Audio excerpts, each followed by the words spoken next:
Let's talk about the FICO SBSS score, okay? This is a score that, especially as a business loan broker, you must be aware of. And given the changes that is happening in the business loan industry, more of a reason why you need and must be aware of it. So FICO SBSS, let's talk about a few different things, where it came from. What does it even mean? FICO, of course, stands for Fair Isaac Corporation. SBSS stands for Small Business Scoring Service. So FICO SBSS score, long acronym, Fair Isaac Corporation Small Business Scoring Service is what it stands for. Let's understand the ranges. FICO SBSS score ranges between 0 to 300. So FICO SBSS score, believe it or not, was actually introduced in 1993. The adoption didn't take place, an expanded adoption didn't take place until the 2000s. But 2014, SBA, Small Business Administration, began requiring lenders to use a FICO SBSS with the cutoff score of 140. So 2014, SBA said, no, you guys are gonna use this FICO SBSS score. But it's been out there for a while. We just haven't really been, haven't experienced it because most lenders haven't widely started using it. But background, developed by FICO, it's a blended scoring model combining personal data and business data, used heavily by Small Business Administration, of course. It's a requirement.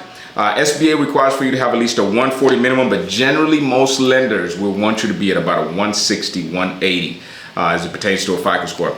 SBA lenders require a FICO SBSS score, again, as I said, 140 in order to qualify for any of the SBA loans, 7A, 504, SBAs, the line of credit, pretty much everything, okay? Now, let's quickly break down the FICO SBSS score, because there's a lot of confusion and FICO has not released exactly what makes up the FICO SBSS score. You know what, I'm gonna keep this very simple so everybody can really understand. Just the same way I broke down the 5 factors that affect your FICO score, I'm gonna break down the 5 factors that affect your FICO SBSS score. 35% of your FICO SBSS score is your FICO score, period. A big part of your business credit score, FICO Small Business Scoring Service, is your personal FICO score. So you can run away from it, okay?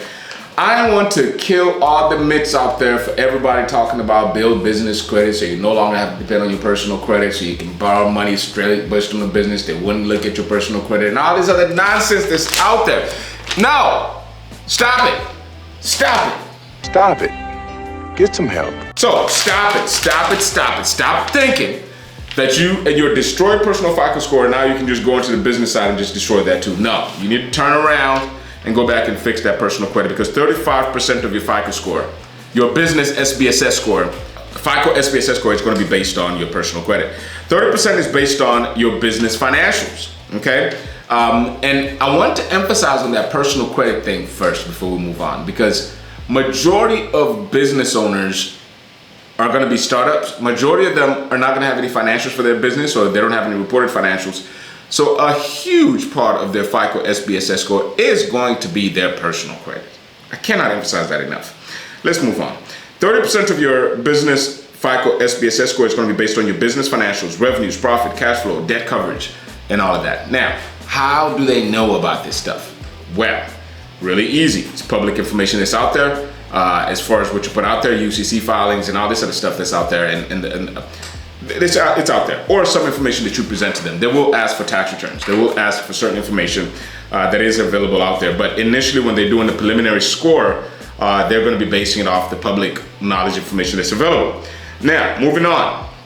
20% of your credit is based on 20% of your FICO SBSS score. This is where somewhat you have control and somewhat you doesn't. And 20% of your score is going to be based on time in business, your industry risk, the number of employees, and the purpose of the loan is going to be weighed in as it pertains to 20% of what affects your FICO SBSS score, okay?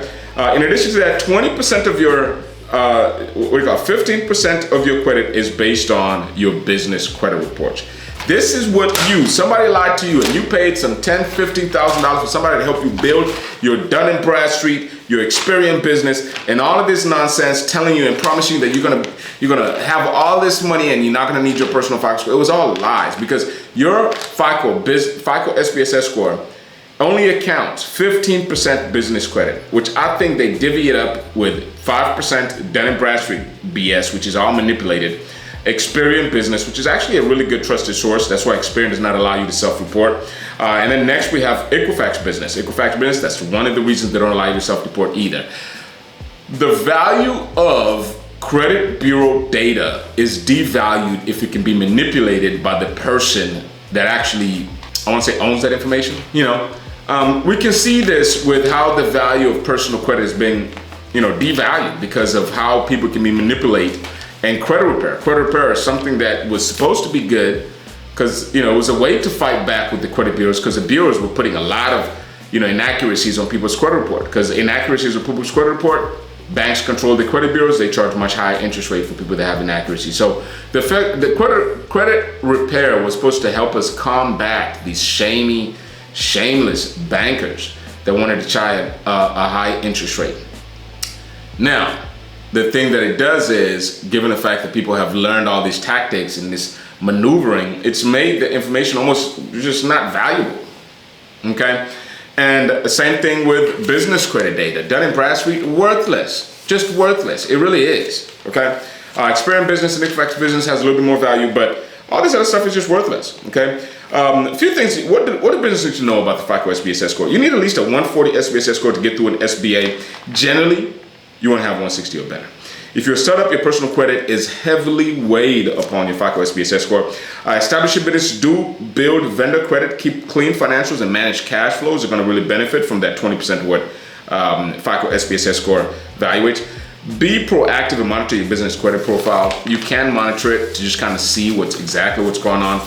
But anyway, that's what covers your FICO SBSS score.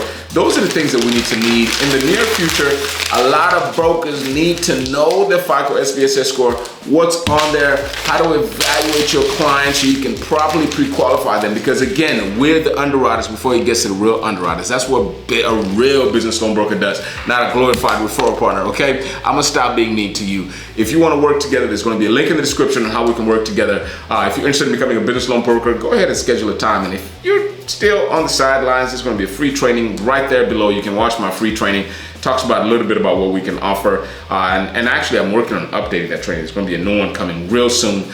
In addition to that, if you're looking to start, grow, or even expand your current businesses, Pennington Consulting Group, as we always say, our goal is to help you reach your goals. So there's going to be a link in the description on how we can work together.